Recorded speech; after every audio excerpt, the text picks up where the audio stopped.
Good afternoon everybody.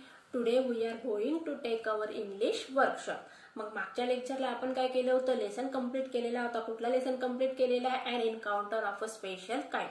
मी आता लेसनची summary अजिबात सांगणार नाहीये. तुम्ही सगळ्यांनी काय करायचंय बघा, आपल्याला एक काय करायचं ऍक्टिव्हिटी या ठिकाणी आपल्याला सुरू करायची आहे. ती ऍक्टिव्हिटी आहे बघा, तुम्हाला विद्यार्थ्यांना समरी रायटिंगचा जो प्रश्न असतो 5 मार्कांसाठी तुम्हाला समरी रायटिंगचा प्रश्न तुमच्या प्रश्नपत्रिकेत विचारलेला जात असतो. मग या ठिकाणी काय असतं, प्रश्नपत्रिकेमध्ये मोठा असा पॅसेज असतो आणि त्याची तुम्हाला समरी रायटिंग करायची असते. आता समरी रायटिंग करताना तुम्ही काय करत असतात, जनरली वरची एक लाईन, मधली एक लाईन, लास्टची एक लाईन, नंतर तुम्हाला आवडलेली एखाद दुसरी लाईन, अशा 3-4 लाईन तुम्ही लिहितात आणि तुमची समरी रायटिंग होत असते. पण आता तुम्ही 10वीला आहात, आपल्याला बोर्डाचा पेपर लिहायचा आहे. मग त्या ठिकाणी समरी रायटिंगची आपल्याला प्रॅक्टिस आतापासून सुरू करायची आहे.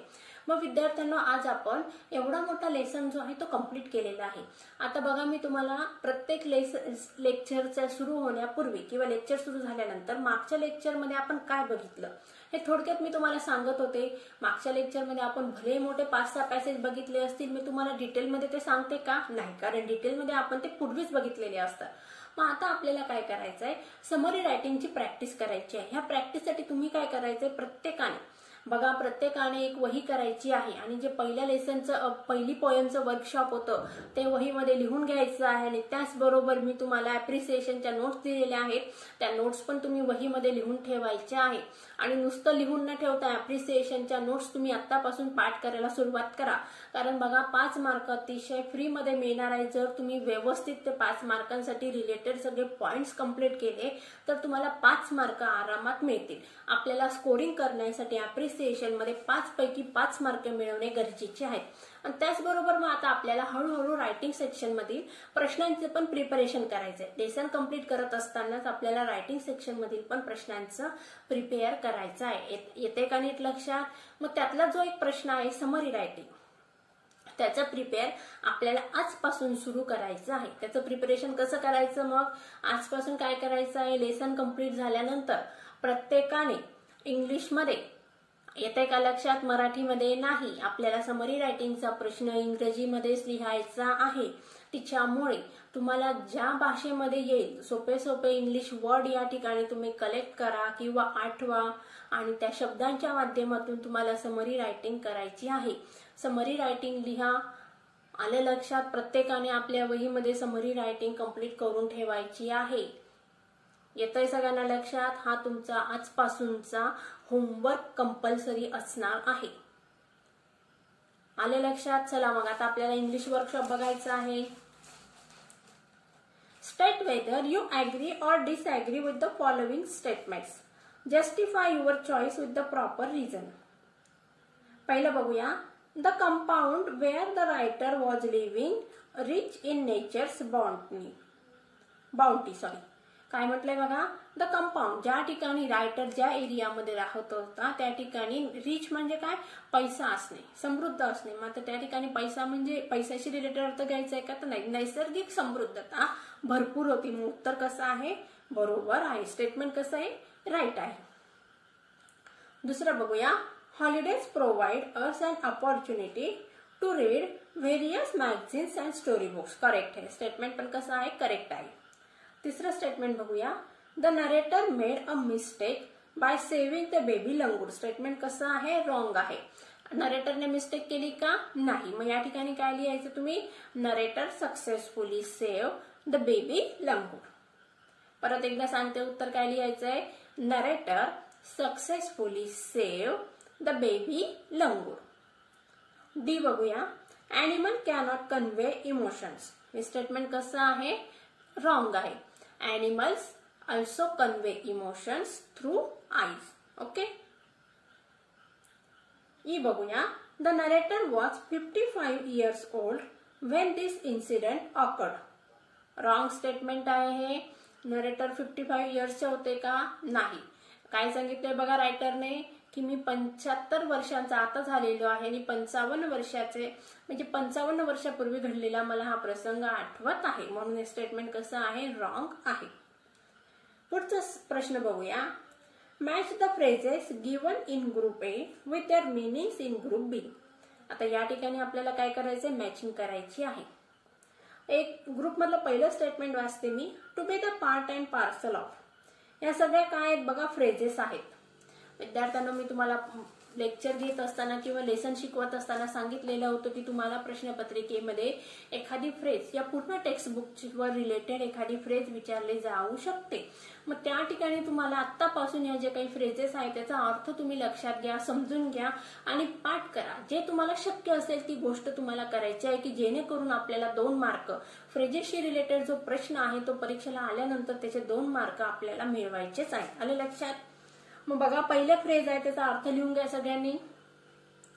To be the part and पार्सलचा अर्थ काय? चा भाग असणे, चा अविभाज्य भाग असणे. त्याचं उत्तर आहे बघा, to be an essential or integral part. त्याचं स्टेटमेंट आहे 6वं. ग्रुप बी मधलं 6वं लिहिलं का? पहिल्याचं उत्तर काय आहे? 6वं. मराठीत अर्थ लिहिलं, चा भाग असणे. सेकंड बघूया, B. To be engrossed in. To be engrossed in म्हणजे मग्न असणे किंवा मग्न होणे. काय त्याचा अर्थ? टू बी इनग्रॉस इन म्हणजे काय? मग्न होणे. त्याचं उत्तर काय बघा, 5 नंबरचं स्टेटमेंट आहे, to be completely occupied in. किती नंबरचं स्टेटमेंट आहे त्याचं? 5 नंबरचं. काय उत्तर आहे? To be completely occupied in. C बघूया, to take notice of. To take notice of म्हणजे काय? ची दखल घेणे. काय त्याचा मराठीत अर्थ? ची दखल घेणे. लिहून घ्या उत्तर सगळ्यांनी. त्याचं पहिलं आहे बघा, सी चं उत्तर आहे 1. To observe and give attention. Sorry, give attention. To observe and give attention. लिहिलं सगळ्यांनी. डी बघूया, टू फिगर आउट. याचा अर्थ काय? अंदाज लावणे किंवा अंदाज करणे. फिगर आउट म्हणजे काय? अंदाज करणे. त्याचं सेकंड आहे बघा उत्तर, to be able to solve a problem. काय त्याचं उत्तर? To be able to solve a problem. To figure out डीचं काय आहे? सेकंड आहे. ई बघूया, to ponder over. To ponder over म्हणजे काय? दीर्घ विचार करणे. त्याचं उत्तर आहे 4 नंबरचं. काय आहे? To think about seriously. काय त्याचं उत्तर? To think about seriously. F बघूया, to be overwhelm by. Overwhelm by म्हणजे काय? सद्गतीत होणे. त्याचं उत्तर आहे बघा 7 नंबरचं. काय आहे? To be affected emotionally in a powerful way. लिहा 7 नंबरचं, to be affected emotionally in a powerful way. 8वं बघूया, in a flash. In a flash म्हणजे काय? एका क्षणात. बघा याचं उत्तर आहे 8 नंबरचं काय? Very quickly. काय त्याचं उत्तर? Very quickly. To find a solace. याचं उत्तर आहे बघा, to find comfort and peace. Comfort म्हणजे काय? माणसाला. पीस म्हणजे शांतता लाभणे. लिहिलं सगळ्यांनी. आता बघा तिसरा जो प्रश्न आहे, write in your own words. ह्या प्रश्नाचं उत्तर तुम्हाला या पॅसेजच्या माध्यमातून लिहायचे आहेत. हे प्रश्न तुम्ही सोडवावे. आता चौथा आपल्याला बघायचा आहे, read the text carefully and arrange the occurrence of happening in the text in the sequential order. आता ऍक्च्युली हा प्रश्न तुम्ही स्वतः सोडवायला पाहिजे, कारण का? लेसन तुम्हाला सगळ्यांना समजलेला आहे, त्यामुळे तुम्हाला याचं उत्तर लिहिताच आलं पाहिजे. पण तरी पण मी तुम्हाला आता नंबर्स सांगणार आहे. ते नंबर्स तुम्ही काय करायचे? राईट डाऊन करायचे आहेत. बघा, पहिल्याच्या ठिकाणी लिहा 8, सेकंड ठिकाणी लिहा 11, थर्ड ठिकाणी लिहा 3, नंतर लिहा 5, 2, 1, 9, 13, 6, 4, 12, 7, 10. ओके, परत एकदा सांगते, 8, 11, 3, 5, 2, 1, 9, 13, 6, 4, 12, 7 and 10. सगळ्यांनी नंबर्स लिहिले. आता हे सगळ्यांनी व्यवस्थित वहीमध्ये, आता असे नंबर्स तुम्हाला वहीत नाही लिहायचे. तुम्हाला काय करायचं आहे? सिरियली तुम्हाला याचं उत्तर वहीत लिहून काढायचंय. पुस्तकात तुम्हाला प्रश्न दिलेला आहे, तुम्हाला वहीमध्ये उत्तर लिहिताना काय करायचंय? फक्त प्रॉपर ऑर्डरने एक एक घटना एकेका क्रमाने लिहायची आहे. 5वा प्रश्न बघूया. Discuss the following and write about it in your own words. आता मी याच्या ठिकाणी फक्त तुम्हाला या प्रश्नांचे अर्थ समजून सांगणार आहे, याचे उत्तरं तुम्हाला स्वतः लिहायचे आहेत. कारण का, अशा टाईपमध्ये तुम्हाला पर्सनल रिस्पॉन्सचा प्रश्न तुमच्या प्रश्नपत्रिकेमध्ये, जे तुम्हाला परीक्षेमध्ये बघा 3 पॅसेज असतात, त्या 3 पॅसेजच्या खाली तुम्हाला 2 मार्काचा पर्सनल रिस्पॉन्सचा प्रश्न विचारला जात असतो. आता या 2 मार्काचा पर्सनल रिस्पॉन्स म्हणजे काय, तुमचं वैयक्तिक जे मत आहे, पॉझिटिव्ह असू दे त्याला सपोर्ट करायचं आहे किंवा निगेटिव्ह असलं तरी तुम्हाला त्या उत्तराच्या माध्यमातून तुम्हाला नकारार्थी का वाटतं ते सुद्धा तुम्हाला त्या ठिकाणी लिहायचं आहे. फक्त यस असं लिहून भागत नसतं. 2 मार्काचा प्रश्न आहे. आलं लक्षात? पहिलं बघूया. What would you do if you found an injured bird while returning from your school. जर घरून येत असताना, शाळेतून परत येत असताना तुम्हाला जर एखादा जखमी असा पक्षी सापडला तर तुम्ही काय करणार बघा. त्याचं first I would take him. काय करणार, सगळ्यात पहिले मी त्याला उचलणार. I will take him and first I will take that little bird and then I will take it to the veterinary hospital. Okay. Then the veterinary doctor will cure him. हे झालं त्याचं एक उत्तर. किंवा दुसरं काय लिहायचं आहे, I will take that bird to my house. I will take care of his injuries. I will use first aid box. I will clean his wounds and give him some food to eat. That is the grey. Okay. Then after some days when he will be cured, I will send him or I will free him. Okay. हे तुम्ही उत्तर या ठिकाणी लिहू शकतात. दुसरा बघूया. What opinion do you form about the narrator from the story? Opinion म्हणजे काय, मत. मग तुमचं या रायटर बद्दल काय मत आहे. मग या ठिकाणी तुम्ही लिहू शकतात, अ writer is a very kind hearted person. He saved the little baby though he was also a small boy, but he shows his social awareness. Okay, and I will also show my social awareness and also my social responsibilities in the same way. अशा प्रकारे तुम्हाला या ठिकाणी उत्तर लिहायचे आहेत. हे मी माझं मत सांगितलेलं आहे. तुम्ही या ठिकाणी हे उत्तर पण लिहू शकता किंवा तुमच्या मनाने स्वतः उत्तर लिहिण्याचा प्रयत्न करा. 6वा प्रश्न बघूया. Complete the following and right a paragraph on each of the given activities. म्हणजे आपल्याला खाली काय केलेलं आहे, एक फिगर दिलेली आहे किंवा वेब दिलेली आहे. ती वेब आपल्याला कंप्लीट करायची आहे. मदर चाइल्ड रिलेशनशिप काय दिलेलं आहे बघा बॉक्समध्ये, मदर चाइल्ड रिलेशनशिप, आई आणि मुलामधलं असलेलं नातं. एक ऑप्शन दिलंय बघा त्यांनी किंवा एक पॉइंट दिलेला आहे, लव्ह अँड अफेक्शन. दुसरं काय लिहायचं बघा, केअर अँड हेल्प. लिहा केअर अँड हेल्प.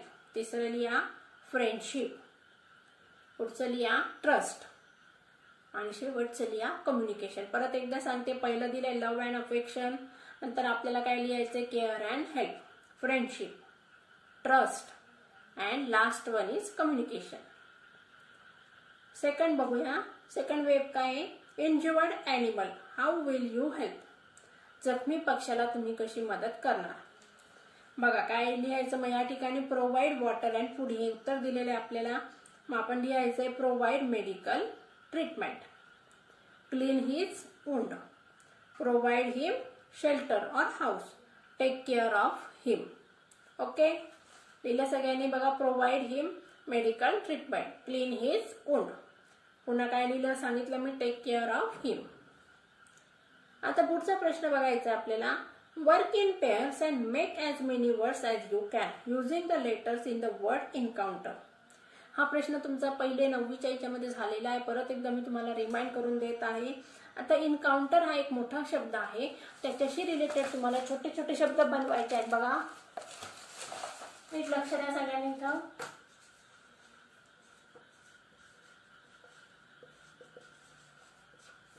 आता हा एक मोठा वर्ड आहे. या मोठ्या वर्ड मधून आपल्याला छोटे छोटे शब्द काढायचे, तर एकच लेटर आपल्याला एका वेळी रिपीट करायचं आहे. आता बघा काउंट. ओके. काउंट हा एक शब्द झालेला आहे. यू नंतर बघा काय काय येणार आहे बघा. काउंट झालं, इको, ECO इको आलं, TEN 10. नंतर बघा O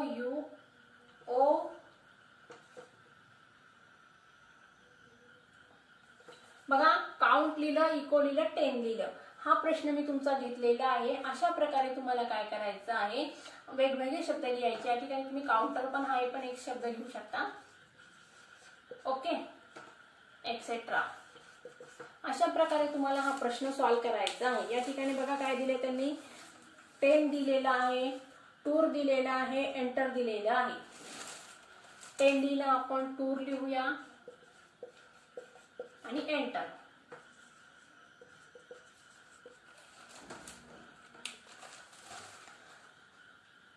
अशा प्रकारे तुम्ही काय करायचं आहे, हा प्रश्न सॉल्व्ह करण्याचा प्रयत्न करायचा. दुसरे शब्द घ्या आणि त्याच्याशी रिलेटेड वर्ड्स तुम्ही लिहून काढा.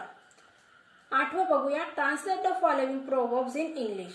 आता मराठीत दिलेला आहे तुम्हाला. बघा, 8वा शेवटचा जो प्रश्न असतो तुमच्या प्रश्नपत्रिकेमध्ये ट्रान्सलेशनचा 5 मार्कांसाठी विचारलेला असतो. मग त्या प्रश्नामध्ये तुम्हाला समजा मराठीमध्ये जे दिले ते इंग्लिशमध्ये कन्व्हर्ट करायचं असतं.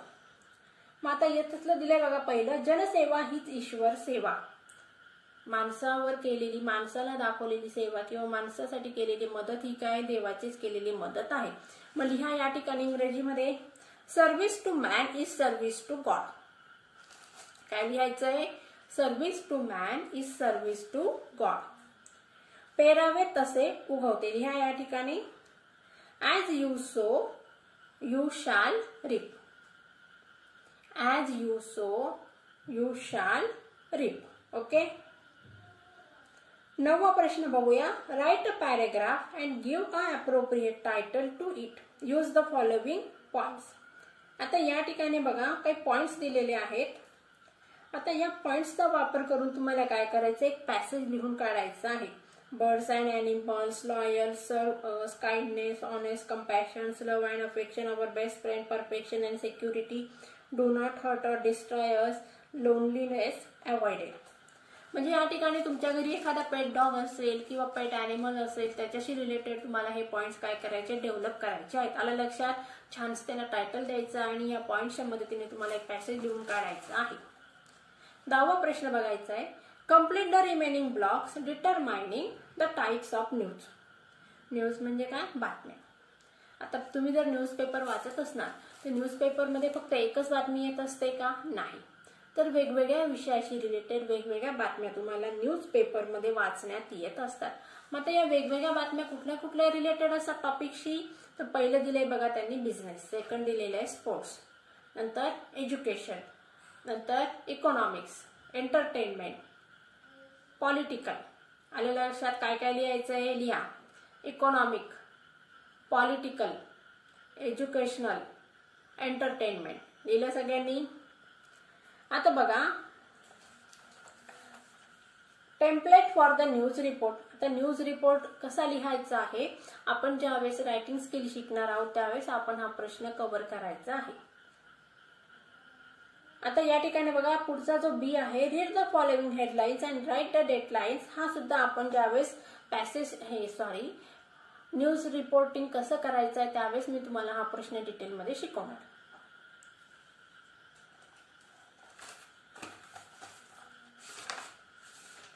आता लँग्वेज स्टडी काढा सगळ्यांनी. पेज नंबर 16 काढा. या ठिकाणी बघा काय सांगितलंय त्यांनी, present participle, the form of the verb ending in ING which is used in forming the continuous tense. आता प्रेझेंट पार्टिसिपल म्हणजे काय, व्हर्बला जर ING लागलेलं असलं. प्रेझेंट पार्टिसिपल बघा,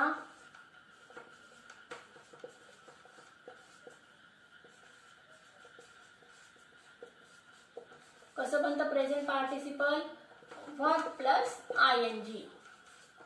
आता फॉर एक्झाम्पल बघा, टेक, हे काय आहे, व्हर्ब आहे, त्याला मी काय लावलं, ING. मग काय बनलं हे, टेकिंग.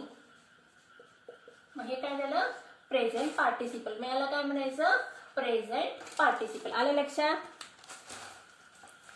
मग आता या ठिकाणी बघा आपल्याला एक एक्झाम्पल दिले. काय म्हटले त्यांनी, which is use in forming the continuous tense. कुठल्याही प्रकारचा present continuous tense, past continuous tense किंवा फ्युचर कंटिन्युअस टेन्स यामध्ये काय करतो आपण, प्रेझेंट पार्टिसिपलचा वापर करत असतो. I am writing. Okay, I was writing, she will be writing. He is sitting. आता now find out the ING form of the ING forms from the story and classify them into following table. Present participle and use in the continuous tense.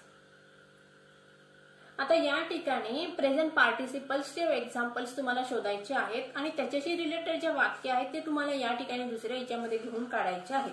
अतिशय सोपा प्रश्न आहे.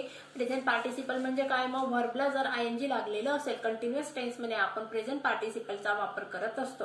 Taking, eating, playing, sitting, working, writing, watching याला काय म्हणायचं? Present participle. Verb plus ING is equal to present participle. आता दुसरा प्रश्न आहे बघा. Spot the error and correct the following sentences. खाली काही वाक्य दिले त्यातनं आपल्याला काय करायचं? एरर शोधून काढायचे आहे. My grandparents let down for an afternoon nap.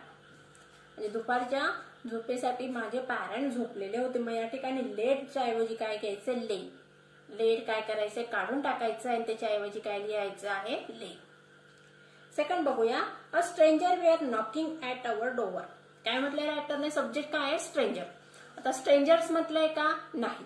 Stranger म्हटलेलं आहे म्हणून या ठिकाणी काय करायचं आपल्याला? व्हर्ब एक सब्जेक्ट सिंग्युलर आहे म्हणून व्हर्ब काय घ्यायचं? सिंग्युलर घ्यायचं आहे. Subject verb agreement. आलं लक्षात? सब्जेक्ट वर्ब ऍग्रीमेंट नुसार आपण काय करायचं? या ठिकाणी वर्ब चूज करायचं आहे. मग या ठिकाणी स्ट्रेंजर वॉच काय लिहायचं? त्या ठिकाणी watch. My sister and I shares a study room. आता या ठिकाणी माय सिस्टर अँड आय शेअर्स नाही. या ठिकाणी काय पाहिजे? फक्त शेअर. ही शी असेल तर त्या ठिकाणी शेअर्स होतं. वर्बला काय लागत असतं? यस लागतं. पण या ठिकाणी फर्स्ट पर्सन प्रोनाउन आहे आय म्हणून या ठिकाणी शेअर घ्यायचं आहे. पुढे बघूया. One of my friend is living school. आता या ठिकाणी वन ऑफ माय फ्रेंड्स म्हणजे अनेकांपैकी एक.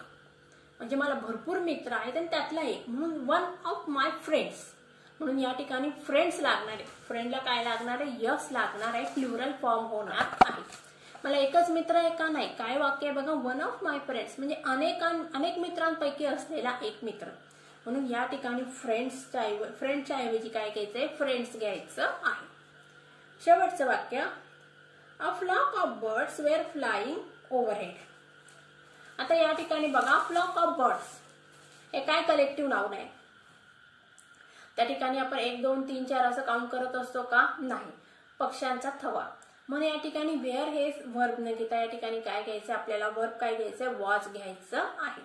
अ flock of bird watch flying.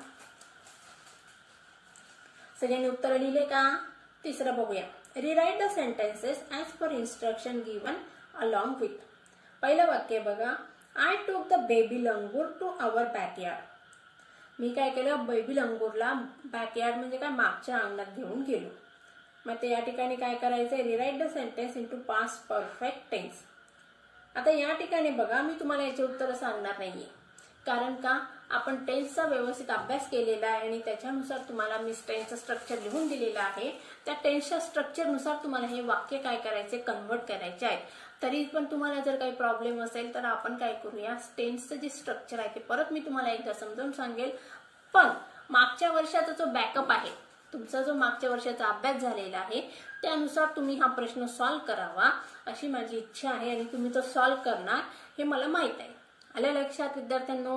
मग अशा प्रकारे बघा आज आपण an encounter of a special kind हा लेसन संपवलेला आहे. म्हणजे लेसन संपवला त्याचबरोबर आपण वर्कशॉप पण सॉल्व्ह केलेला आहे आणि मी तुम्हाला एक ऍक्टिव्हिटी दिलेली आहे. कुठली ऍक्टिव्हिटी? समरी रायटिंगची. सगळ्यांनी आता या वर्कशॉपमध्ये जे प्रश्न आहेत ते प्रश्न आणि त्याचबरोबर समरी रायटिंगचा जो मी तुम्हाला होमवर्क दिलेला आहे तो तुमच्या वहीमध्ये लिहायचा आहे. ओके. आय होप तुम्हाला सगळ्यांना हा लेसन व्यवस्थित समजला असेल. So take care and good bye.